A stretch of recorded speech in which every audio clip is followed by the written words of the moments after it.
Hi friends, welcome to Uma kitchen. இன்றைக்கி நம்ம வேர்க்கடலை வச்சு கோதுமை மாவு வச்சு தேங்காய் வச்சு வெல்லம் வச்சு ஒரு ஸ்வீட் பண்ண போகிறோம்.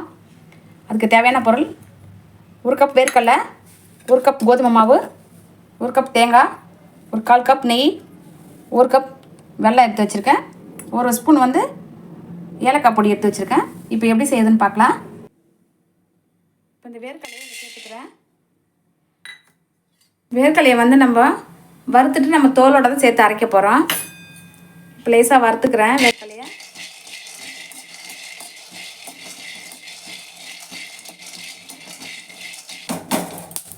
இப்போ வேர்க்கடலை நல்லா வறுபட்டுருச்சு. இப்போ இறக்கிடலாம். வறுத்தாச்சு. இது நல்லா ஆறட்டும். நம்ம கோதுமை மாவு வறுத்துக்கலாம். அதுங்காட்டியா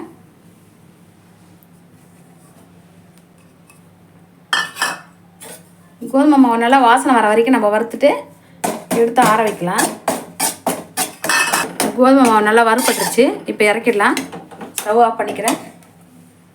இப்போ ஸ்டவ் ஆன் பண்ணியிருக்கேன். லைட்டாக நம்ம நெய் சேர்த்து முந்திரி, பாதாம், வெள்ளரி விதை எல்லாம் இருக்குது.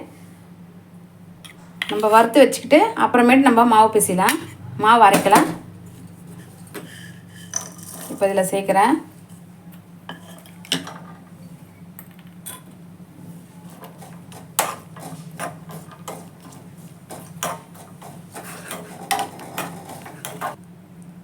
இப்போ இதில் தேங்காய் சேர்க்குறேன். இப்போ தேங்காய் சேர்த்துக்கிட்டு அதிலே வேர்க்கடலை சேர்க்குறேன். நான் தோல் எடுக்கல, தோலோடு தான் சேர்க்குறேன்.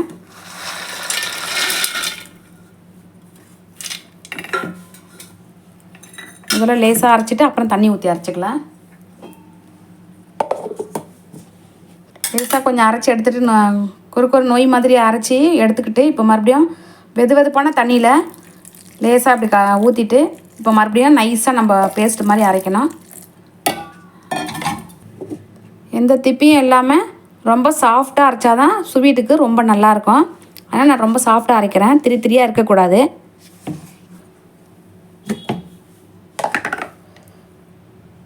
ரொம்ப நைஸாக பேஸ்ட் மாதிரி ஆயிடுச்சு பாருங்கள். இந்த மாதிரி தான் பேஸ்ட் மாதிரி அரைக்கணும். 1/4 கப் தண்ணி சேர்த்து இப்போ அந்த வெல்லத்தை நல்லா உருக்கி எடுத்துக்கலாம்.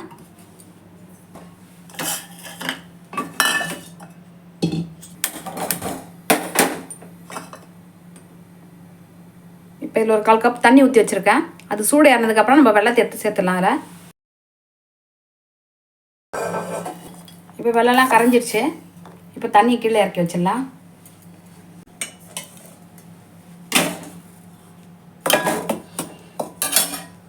கோதுமை மாவு நல்லா சூடு ஆறிடுச்சு.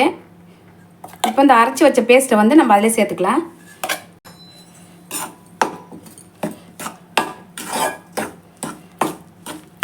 இப்போ இந்த கரைஞ்ச வெல்லத்தை எடுத்து இதில் சேர்த்துக்கலாம். வெல்லம் கொதிக்க வைக்கக்கூடாது, பாகு வர மாதிரி கொதிக்க வைக்கக்கூடாது. வெல்லம் கரைஞ்ச உடனே நம்ம ஸ்டவ் ஆஃப் பண்ணிடலாம்.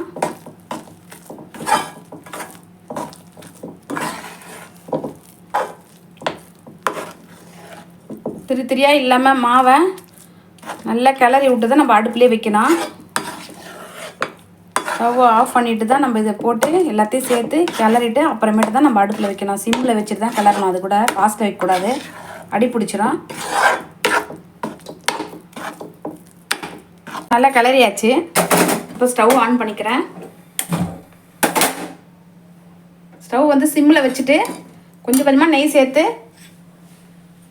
கிளறிட்டே இருக்கணும். நம்ம இப்போ ஏலக்காய் பொடி போடுறேன்.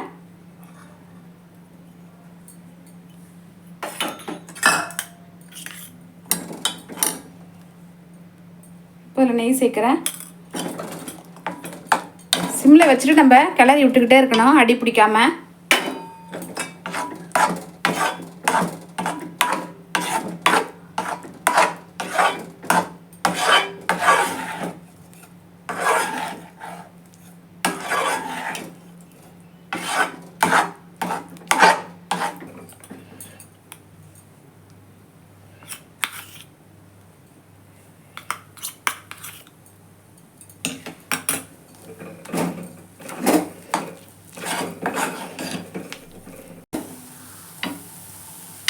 இப்போது ஸ்டவ் ஆஃப் பண்ணிக்கிறேன். ரெடி ஆயிடுச்சு.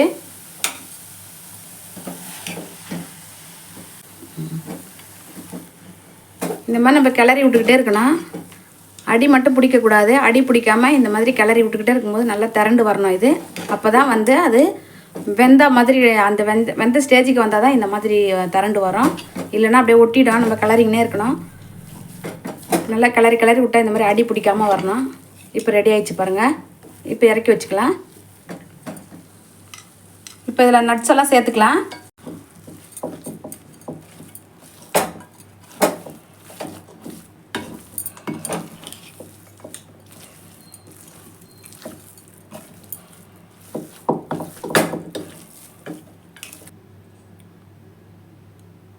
வேர்க்கடலை அல்வா ரெடி ஆகிடுச்சு பாருங்கள்.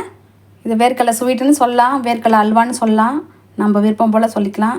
ஆனால் இது சூப்பராகவே இருக்கும். கண்டிப்பாக ட்ரை பண்ணி பாருங்கள். குழந்தைங்களாம் விரும்பி சாப்பிடுவாங்க.